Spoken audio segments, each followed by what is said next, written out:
GDS এর second লিস্টের জন্য যারা যারা ওয়েট করছো তাদের জন্য একটা খুবই খারাপ আপডেট রয়েছে।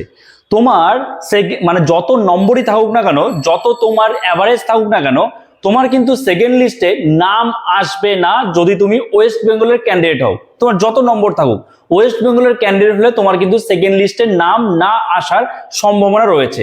কেন কথা বলছি সব তোমাদের সাথে আজকের এই ভিডিও ডিটেলসে শেয়ার করব। এছাড়াও কত পার্সেন্টেজ নম্বর লাগবে এবং তোমাদের সেকেন্ড লিস্ট কবে আসবে ফাইনালি, সেটাও আজকের এই ভিডিওতে তোমাদের বলে দেবো। কাজে একটু স্কিপ না করে সম্পূর্ণ ভিডিওটা দেখতে থাকো, খুবই গুরুত্বপূর্ণ এই ভিডিওটা। তা না হলে পরবর্তীতে তুমি বলবে যে আমি তোমাদের কেন জানাইনি এই বিষয়টা। দেখো সবার প্রথমত এই যে জিডিএস এ দেখো, জিডিএস সেকেন্ড লিস্ট 2026 এর জন্য তোমরা ওয়েট করে আছো অনেক দিন ধরেই। আচ্ছা, এখানে সেকেন্ড লিস্ট কবে আসবে? সব থেকে বড় প্রশ্ন, সেকেন্ড লিস্ট কবে আসবে? সেকেন্ড লিস্ট যেদিনই আসুক, তোমার যত নম্বরই থাকুক, তোমাদের কিন্তু যদি তুমি ওয়েস্ট বেঙ্গলের ক্যান্ডিডেট হও তাহলে সেকেন্ড লিস্টে তোমার নাম নাও আসতে পারে। কেন আসতে পারবে না? কারণ ওয়েস্ট বেঙ্গলের লিস্ট না আসার সম্ভাবনা রয়েছে সেকেন্ড লিস্টে। মানে প্রায় 95% সম্ভাবনা রয়েছে যে ওয়েস্ট বেঙ্গলের লিস্ট সেকেন্ড লিস্টে আসবে না। কেন আসবে না সব বলবো। দেখো সেকেন্ড লিস্টে কতজনের নাম আসবে এর আগে আমি তোমাদের বলেছি, তবু আরেকবার বলে দিই। দেখো টোটাল তোমাদের যে পোস্ট ছিল, ভ্যাকেন্সি ছিল এবছর কিন্তু 28,636টা ভ্যাকেন্সি ছিল। ফার্স্ট লিস্টে কিন্তু এত জনেরই নাম এসছে, কিন্তু তার মধ্যে প্রচুর বাদ গেছে। তোমরা ধরে রাখো 20,000 প্লাস, এর 1,000-2,000 কম বেশি হতেই পারে। এই রকম আবার নতুন লিস্ট আসতে চলেছে, সেকেন্ড লিস্টের নতুন এত জনের নাম আসতে চলেছে, প্রচুর পরিমাণে বাদ যাচ্ছে এবার। আর ফার্স্ট লিস্ট কবে এসেছিল? ফার্স্ট লিস্ট কবে এসেছিল আমরা সবাই জানি, 6/3 ফার্স্ট লিস্ট এসেছিল। এবং ফার্স্ট লিস্টে যে ডিভি লাস্ট ডেট হচ্ছে 23/3 কিন্তু ডিভি কমপ্লিট হয়ে গেছে। তাহলে এবার আমরা অধীর আগ্রহে বসে আছি যে আমাদের সেকেন্ড লিস্টটা কবে আসবে। দেখো একটু ভালো করে বোঝো বিষয়টা। সেকেন্ড লিস্ট আমি তোমাদের কি বলেছি, এপ্রিলের ফার্স্ট উইকে সেকেন্ড লিস্ট আসবে এবং সেই কথা মতো তোমরা পেয়ে যাবে।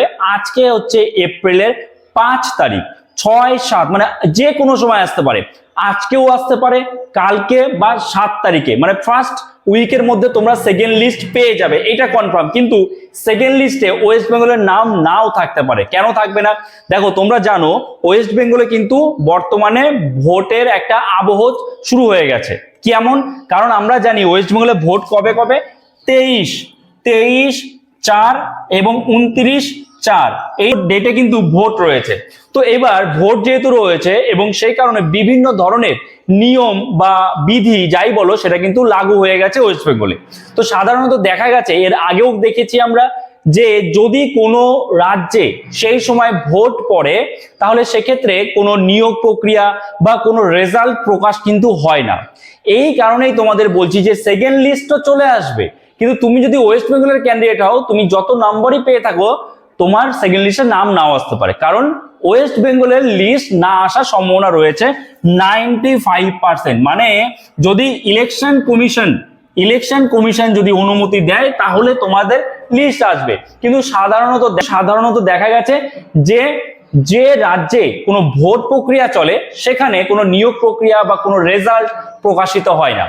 তো এর জন্যই বললাম যে ওয়েস্ট বেঙ্গলে কিন্তু নাও প্রকাশ হতে পারে এবং এটা দেখে তোমরা ভয় পেতে পারো, যে কারণে তোমাদের বিষয়টা জানিয়ে দিলাম। তবে চিন্তা নেই, যখন ভোট প্রক্রিয়া কমপ্লিট হয়ে যাবে তারপরে ইমিডিয়েটলি কিন্তু ওয়েস্ট বেঙ্গলের সেকেন্ড লিস্টও জারি করা হবে। হয়তো দেখা গেল থার্ড লিস্টের সাথে সেকেন্ড লিস্ট একসাথে জারি করে দিল, এরকম আর কি। কি বললাম তোমরা বুঝতে পেরেছো তো? আচ্ছা, এইবার তোমাদের অনেকের প্রশ্ন, দাদা তাহলে কত কাট অফ কত যেতে পারে? এটা তোমরা বারবার কোশ্চেন করো। দেখো একদম সোজাসুজি হিসাব, কত কাট অফ যাবে এটা তোমরা নিজেরাও বুঝতে পারবে। তার আগে তোমরা কমেন্টসে অবশ্যই জানাও যে তুমি কোন ডিভিশনে অ্যাপ্লাই করেছো এবং তোমার অ্যাভারেজ কত রয়েছে, তোমার মাধ্যমিকের পার্সেন্টেজ কত রয়েছে, সেটা অবশ্যই কমেন্টসে জানাও। ঠিক আছে? আচ্ছা, এইবার আর কোন ডিভিশন থেকে তুমি অ্যাপ্লাই করেছো, দেখো কাট অফ কত যাবে। দেখো একটা ডিভিশনে একরকম কাট অফ যায়। ধরো তুমি তুমি জেনারেল, তুমি 98% পেয়েছো, 98% পেয়ে তুমি একটা ডিভিশনে চান্স পেলে না, কিন্তু অন্য একটা ডিভিশনে কেউ 95% পেয়েছে, সে কিন্তু চান্স পেয়ে গেছে। তাহলে সব ডিভিশনে তো একরকম কাট অফ যাবে না। তাহলে আমি কি করে বুঝবো আমার ডিভিশনে কত কি কাট অফ যাবে? একদম সিম্পল হিসাব, আমি ধরে নিচ্ছি ধরো সবাই একটা ডিভিশনে অ্যাপ্লাই করেছো, ঠিক আছে? ইউআর, ওবিসি, এসসি, এসটি, পিডব্লিউবিডি, ঠিক আছে? 5 জন বন্ধু, 5 জনই একটা ডিভিশনে অ্যাপ্লাই করেছে। ইউআর এর তাহলে কত কাট অফ যাবে? ইউআর এর কত কাট অফ যাবে? ফার্স্ট লিস্টটা তুমি দেখো, তুমি যে ডিভিশনে অ্যাপ্লাই করেছো সেই ডিভিশনের ফার্স্ট লিস্টে যে ইউআর এর কাট অফ গেছে সেটা দেখো। সেই কাট অফটা যদি তোমার ইউআর এর কাট অফ 98% যায়, তাহলে তুমি তার থেকে 2 বিয়োগ করো। 1 থেকে 2, তার বেশি কিন্তু নামবে না, মিথ্যে আশা দেখিয়ে তোমাদের লাভ নেই। 1 থেকে 2 কমবে, বা ম্যাক্সিমাম কোনো কোনো ক্ষেত্রে 3 কমে, সেটা ডিভিশন ওয়াইজ ভ্যারি করে বিষয়টা। কোনো কোনো ক্ষেত্রে 3 কমে, কিন্তু সাধারণত 1 থেকে 2। মানে মনে করো যদি 98 হয় তাহলে তুমি 96 ধরে রাখো, সেইখানে তোমার ডিভিশনে কাট অফ। অন্য ডিভিশনে কি কাট অফ গেছে সেটা তোমার দেখতে হবে। আবার অন্য ডিভিশনে আলাদা হবে, কিন্তু অন্য ডিভিশনে আগের লিস্টে কত কাট অফ গেছে তারপরে সেটা দেখতে হবে। কিন্তু তোমার ডিভিশনটা তুমি আগে দেখো যে ফার্স্ট লিস্টে ইউআর এর কত কাট অফ গেছিল, তাহলে সেকেন্ড লিস্টে কত যাবে, তার থেকে 2 বা 1 বা ম্যাক্সিমাম 3 কমতে পারে, তার বেশি নয়। ওবিসির ক্ষেত্রে একই রকম ফর্মুলা, একই হিসাব। কি ওবিসির ক্ষেত্রে ধরো তুমি মনে করো 94% গেছিল ফার্স্ট লিস্টে, 94%, তাহলে এবার সেকেন্ড লিস্টে কত যাবে? তাহলে তুমি ধরে রাখো 92%, তার বেশি কমবে না। একই রকম এসসির ক্ষেত্রেও তাই, ধরো এসসির ক্ষেত্রেও এরকম 93 গেছে, তাহলে তুমি 91 ধরে রাখো, 91%। এসটির ক্ষেত্রে ধরো 90 গেছে, তাহলে তুমি ধরে রাখো 88%। এইরকম কাট অফ যাবে, 2, 1 বা ম্যাক্সিমাম 3 ডিফারেন্স হয়, ঠিক আছে?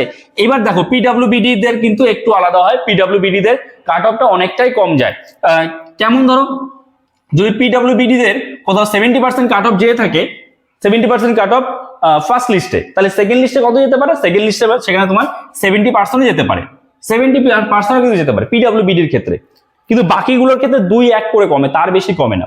কি বললাম তোমরা বুঝতে পেরেছো? তাহলে তোমরা নিজেরাই বুঝতে পারবে, তোমরা তোমার যে ডিভিশনে অ্যাপ্লাই করেছো সেই ডিভিশনের ফার্স্ট লিস্টটা বের করো, এবং তোমার কি ক্যাটাগরি, মানে তুমি ইউআর না এসসি, এসটি, ওবিসি, সেই ক্যাটাগরি ওয়াইজ সেই ক্যাটাগরির কত কাট অফ গেছিল সেটা দেখো। একদম সব থেকে ন্যূনতম যে কাট অফটা সেটা দেখো।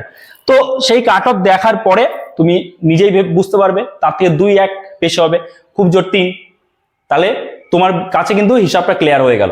আশা করি বুঝতে পেরেছো। সো সেই কমেন্টসে কিন্তু জানাতে ভুলো না তুমি কোন ডিভিশনে অ্যাপ্লাই করেছিল এবং তোমার কত পার্সেন্টেজ রয়েছে। আর এখানে শেষ করছি ভিডিওটা। প্রতিনিয়ত এরকম চাকরির আপডেট এবং জিডিএস রিলেটেড যে কোনো আপডেটের জন্য চ্যানেলে নতুন হয়ে থাকলে চ্যানেলটাকে সাবস্ক্রাইব করে আমাদের পাশে থাকো। তো চলো দেখা হচ্ছে নতুন কোনো ভিডিওতে, সবাই ভালো থেকো।